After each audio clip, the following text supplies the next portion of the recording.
Sa upat ka tuig nga pagtiner nilang Rinaldo Tagalog sa Barangay Lagaw Jansan, sukad-sukad anaalang matud pa sa kapin 200 pesos ang bill nila sa tubig. Kilid sa ilahang panimalay, doon na sila'y drum nga ginasaludan sa tubig nga maoy gamiton sa ilahang panglaba, hugas ug ligo. Para makatipid, balik tulo lang.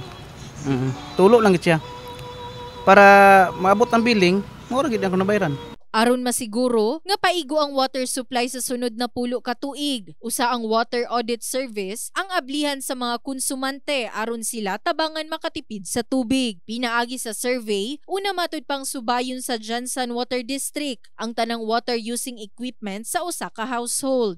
Pwede mo request ang consumer sa mo nga ipa-audit ang iyang water utilization. So mabalaan nato karon kung how much water is consumed for bathing, laundry,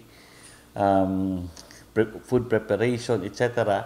So kung ma-inform ang consumer kung niyang water utilization nagaadto, he or she can adjust. Isip usa ka pamilyado, ginasiguro sa amahang si Rinaldo nga gatipid gayud siya. Rason nga pabor siya kung duna nay water audit service sa Jansan. Magtipid jud kay aron dili pud makadakog konsumo sa tibok Jinsan. Mura ginamong ginabuhat. Lauman nga kini epektibo ulahing quarter sa tuig 2024. Libre lang sab kining itanyag sa mga residente sa Jansan.